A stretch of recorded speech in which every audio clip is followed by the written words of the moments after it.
Assalamualaikum warahmatullahi wabarakatuh. Pada video kali ini kita akan belajar mengenai hakikat ilmu kimia. Apa yang dimaksud dengan ilmu kimia? Ilmu kimia adalah bagian dari IPA yang fokus pada pembahasan tentang susunan materi, struktur materi, sifat materi, dan perubahan materi, serta energi yang menyertainya. Apa yang dimaksud dengan susunan, struktur, sifat, dan perubahan materi? Marilah kita simak pembahasan berikut ini. Yang pertama, susunan materi. Susunan materi adalah tentang unsur, senyawa, dan campuran.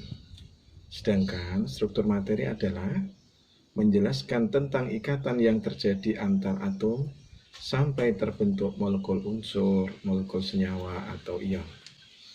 Lalu sifat materi, yaitu lebih mengarah kepada sifat-sifat kimia suatu zat, misalnya mudah terbakar, mudah mengalami korosi, mudah bereaksi dengan zat lain, dan sebagainya.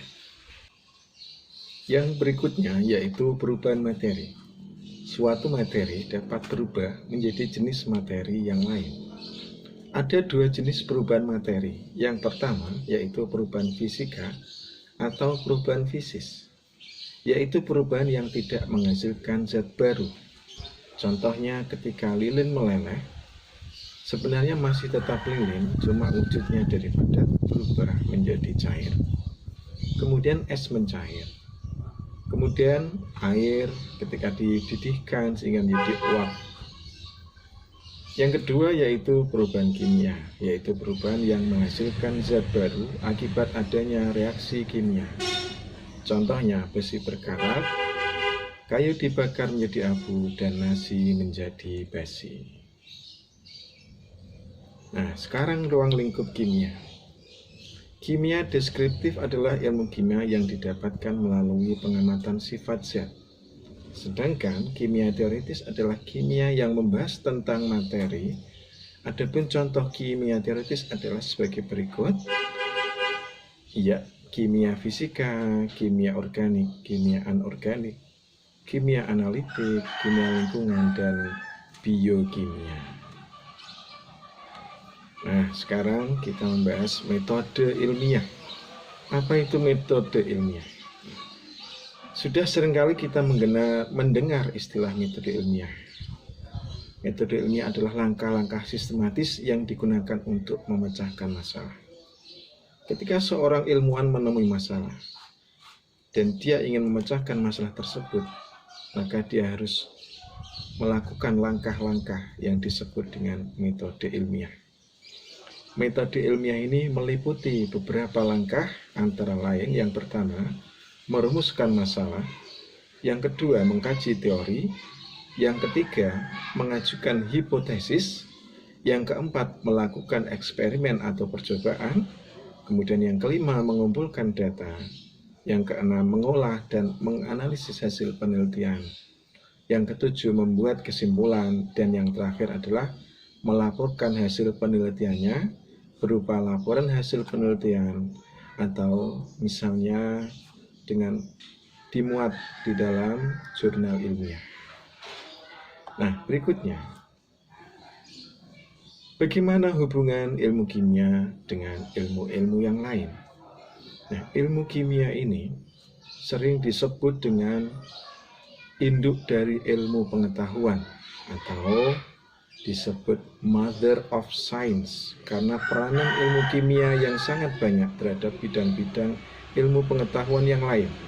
Nah, sebagai contoh yang pertama, dalam bidang kimia, ilmu kimia digunakan dalam bidang kedokteran, ilmu kimia digunakan untuk mendiagnosa suatu penyakit.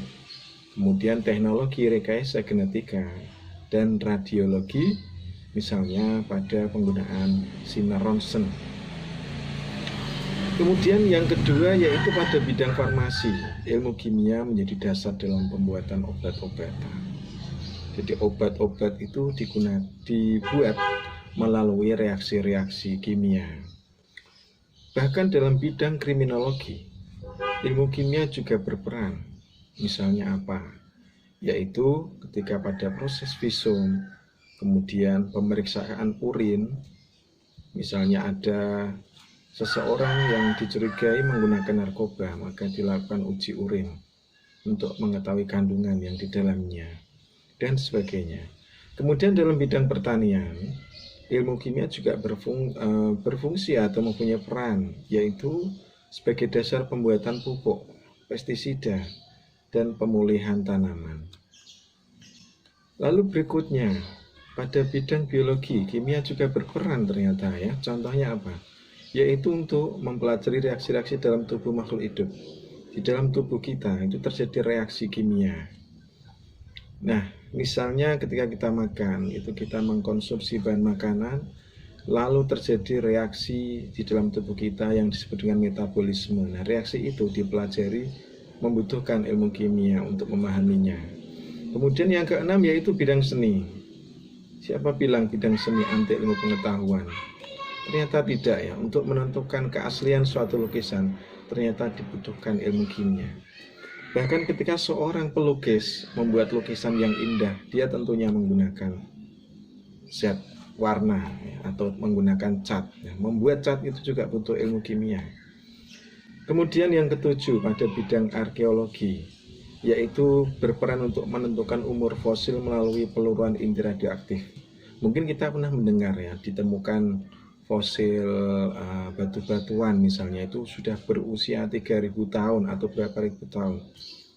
Mungkin kita bingung ya, kok bisa ilmuwan menentukan, padahal usia ilmuannya aja nggak sampai segitu ya, jauh sekali. Nah, itu tentunya ada suatu metode. Nah, ini menggunakan ilmu kimia sehingga diketahui suatu fosil ya, bisa batu-batuan atau mungkin bahkan tulang dinosaurus misalnya ya, itu bisa diketahui usianya jutaan tahun. Itu membutuhkan ilmu kimia.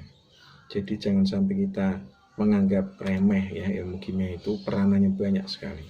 Nah, berikut ini adalah manfaat mempelajari kimia. Nah, manfaatnya apa saja? Banyak tentunya, ini hanya sebagian kecil, yaitu yang pertama, memahami alam beserta prosesnya. Sebagai contoh, saat kita bernafas, oksigen akan masuk ke dalam tubuh. Di dalam tubuh, oksigen akan mengalami proses pembakaran sehingga dihasilkan energi. Kemudian memahami produk-produk yang berguna dalam kebutuhan sehari-hari, contohnya deterjen, sabun, obat-obatan, dan sebagainya. Kemudian yang ketiga, memahami berbagai jenis produk teknologi, contohnya pesawat terbang, mobil, kulkas, dan sebagainya, itu butuh ilmu kimia. Yang keempat, memahami produk kimia yang dapat menimbulkan masalah, contohnya DDT, CFC, unsur radioaktif, dan merkuri. Kimia juga ada yang bermanfaat banyak, ada juga yang berbahaya, makanya kita juga harus tahu ya. DDT itu dulu untuk membasmi hama, sekarang sudah dilarang karena dia tidak bisa atau sangat sulit diuraikan sehingga membuat itu lingkungan tercemar. CFC ini adalah zat yang digunakan untuk pendingin pada kulkas biasanya. Ini juga bisa berbahaya karena bisa merusak lapisan ozon. Unsur radioaktif ini juga berbahaya. Merkuri, kita pernah mendengar misalnya dalam kosmetik mengandung merkuri, sehingga itu dilarang, ditarik dari pasar karena merkuri itu berbahaya. Kemudian manfaat lagi untuk ilmu kimia yaitu memahami bahan-bahan kimia beracun, contohnya formalin. Dulu kita pernah mendengar ada bahan makanan yang diawetkan pakai formalin, padahal formalin itu untuk pengawet mayat. Bayangkan, itu untuk pengawet makanan, sehingga itu sangat berbahaya karena bisa merusak organ-organ tubuh kalau itu dikonsumsi oleh manusia. Nah, dengan mempelajari ilmu kimia, kita menjadi tahu bahwa ada zat-zat yang berbahaya, namun juga banyak sekali manfaat dari ilmu kimia itu. Ya, baiklah, demikian untuk video yang pertama ini. Kita akan melanjutkan materi hakikat ilmu kimia pada video yang kedua. Sampai bertemu lagi di channel Pak Nuri. Assalamualaikum warahmatullahi wabarakatuh.